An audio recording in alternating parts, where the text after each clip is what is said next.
24 घंटे में supreme court ने मोदी सरकार को दिए 3 बड़े झटके। मोदी सरकार का कानून हुआ रद्द। सुप्रीम कोर्ट ने राजीव गांधी यानी कि कांग्रेस का कानून किया लागू। सीजीआई के फैसलों से मचा सियासी भूचाल। जी हां, क्या 24 घंटे के भीतर सुप्रीम कोर्ट ने मोदी सरकार को लगातार 3 बड़े झटके दे दिए हैं। क्या सीजीआई सूर्यकांत की बेंच ने मोदी सरकार का आदेश रद्द कर दिया है? क्या राजीव गांधी के कानून ने बीजेपी सरकार की मुश्किलें बढ़ा दी हैं? और क्या मुख्य चुनाव आयुक्त की नियुक्ति से लेकर छात्र आंदोलन तक सुप्रीम कोर्ट के सवालों ने केंद्र सरकार की मुश्किलें बढ़ा दी हैं? और क्या विपक्ष अब इसे मोदी सरकार की सबसे बड़ी कानूनी हार बताकर सरकार को घेरने में जुट गया? आज की इस रिपोर्ट में आपको दिखाएंगे 24 घंटे में कौन कौन से 3 बड़े झटके यहां पर सुप्रीम कोर्ट ने मोदी सरकार को दिए हैं। राजीव गांधी सरकार के कानून का जिक्र हुआ है, वो आपको बताऊंगी। सीजीआई के तीखे सवाल हैं, वो भी आपको बताऊंगी। आखिर क्यों इन फैसलों के बाद सियासत पूरी तरह से गर्मा गई है और कैसे खरगे ने संसद में घेरा है, सब कुछ आपको एक एक करके यहाँ पर दिखाऊंगी। तो वीडियो को आखिर तक आप लोग जरूर यहाँ पर देखिएगा। नमस्कार, मैं हूँ राधा राणा और आप देख रहे हैं पीआरबी। दोस्तों देखिए, 24 घंटे 3 बड़े मामले, 3 बार सुप्रीम कोर्ट और तीनों बार केंद्र सरकार पर बड़े सवाल, बड़े हमले। जी हाँ, आज देश की राजनीति में सबसे ज्यादा चर्चा अगर किसी चीज की हो रही है तो वो है सुप्रीम कोर्ट के लगातार 3 बड़े घटनाक्रम। देखिए, एक एक करके बताऊंगी मैं आपको तीनों झटकों पर क्या क्या यहाँ पर हुआ। तो सबसे पहले सबसे बड़ा झटका यहाँ पर देख लेते हैं। जी हाँ, जो राजीव गांधी वाला मामला मैंने आपको बताया था ना, वो यहाँ पर देखिए, जरा बड़ी हेडलाइन स्क्रीन पर देखिए। राजीव सरकार का कानून एससी में बना ढाल, सरकार को झटका, सीजीआई ने क्यों किया ऐसा। हेडलाइन आपने देखी, ये वही खबर है जिसकी सबसे ज्यादा चर्चा हो रही है। लेकिन दोस्तों देखिए, मामला समझना भी जरूरी है। 2021 में केंद्र सरकार के पर्यावरण मंत्रालय ने एक ऑफिस मेमोरेंडम जारी किया था। उसमें कहा गया था कि अगर किसी कंपनी ने बिना पर्यावरण मंजूरी के पहले फैक्ट्री बना दी, खदान शुरू कर दी या बड़ा प्रोजेक्ट शुरू कर दिया तो बाद में आवेदन देकर उसे पर्यावरण मंजूरी मिल सकती है। यानी कि देखिए, पहले नियम तोड़ो, बाद में मंजूरी ले लो, ये यहाँ पर था। सरकार का कहना था कि इससे ऐसे प्रोजेक्ट कानूनी दायरे में आ जाएंगे। लेकिन पर्यावरण विशेषज्ञों और कई संगठनों ने इसका विरोध किया था।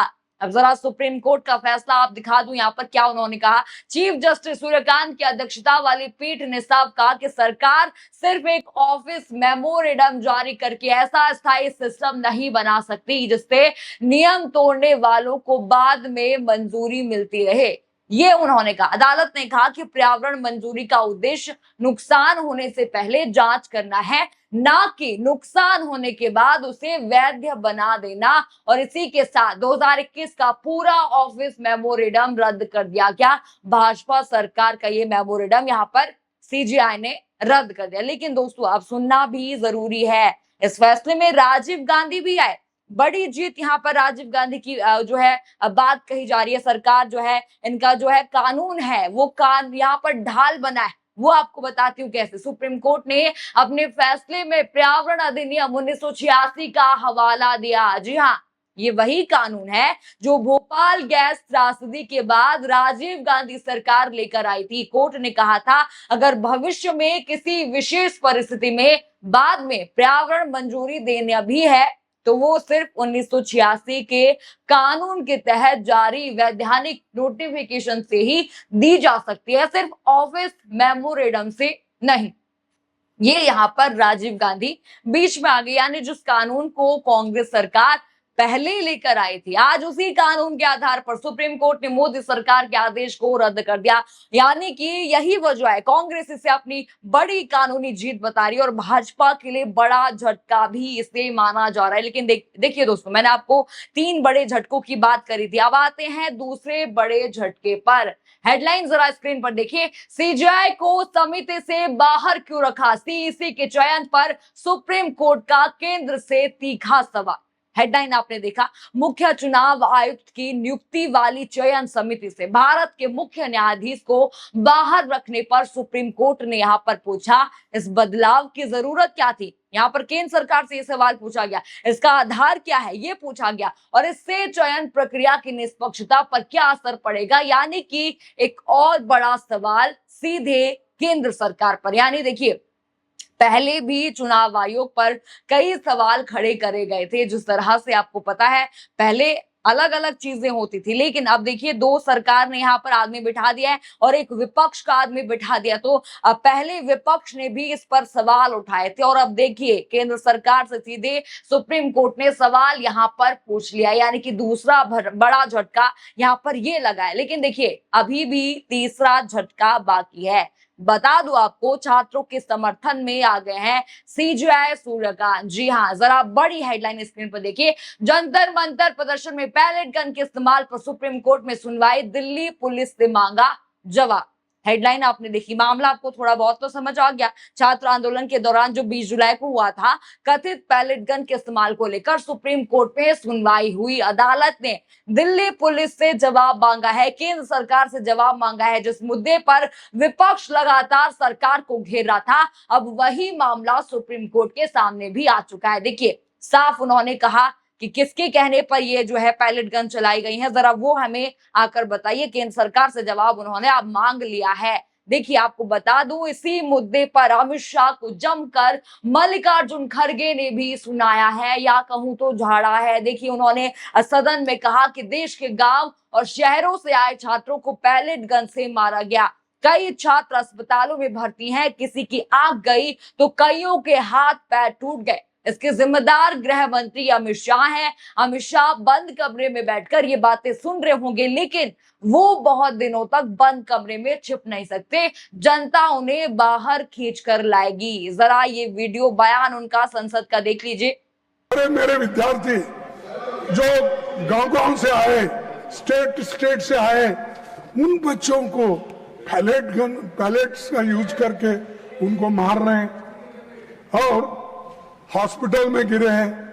किसका आंख गया, किसका कान गया, किसका हाथ गया, किसका पैर टूटा। इसका जिम्मेदार कौन है? इसका जिम्मेदार आप है, होम मिनिस्टर है।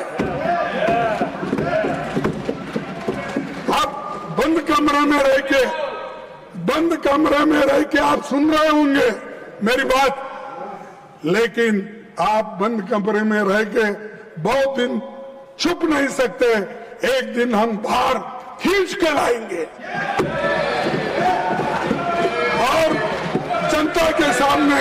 देखा आपने खड़गे का ये बयान, आपने सुना। संसद के अंदर उन्होंने जमकर अमित शाह को घेर लिया। उन्होंने कहा कि छात्रों पर हुई बर्बरता के एक ही जिम्मेदार हैं और वो है अमित शाह। साफ साफ उन्होंने कहा, अभी तो आप जो है अंदर खाने छुपे हुए हैं, जो है यहाँ सदन में नहीं आ रहे, लेकिन आप ज्यादा देर तक छुप नहीं सकते, ये खड़गे ने यहाँ पर कहा। यानी देखिए दोस्तों, 24 घंटे में 3 बड़े मामले, 3 बार सुप्रीम कोर्ट और तीनों बार केंद्र सरकार पर सवाल। पहला 2021 का पर्यावरण आदेश रद्द, दूसरा सीईसी चयन समिति में सीजेआई को बाहर रखने पर सवाल, और तीसरा छात्र आंदोलन में कथित पैलेट गन के इस्तेमाल पर जवाब तलब। यही वजह है कि विपक्ष से मोदी सरकार के 24 घंटे का सबसे बड़ा कानूनी झटका बता रहा है। देखिए 24 घंटे में 3 बड़े झटके भी लगे और खड़गे ने यहाँ पर जिम्मेदार भी ठहरा दिया अमित शाह को। अब देखिए सबसे बड़ा सवाल, क्या सरकार पर्यावरण मंजूरी को लेकर नया कानून या नया नोटिफिकेशन लाएगी? क्या सीईसी चयन समिति वाले मामले में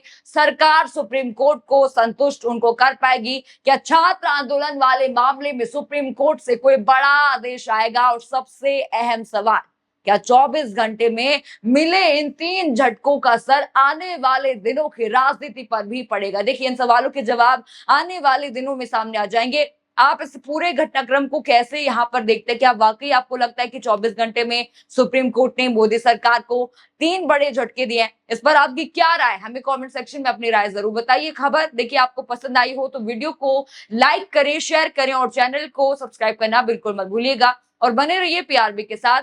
धन्यवाद।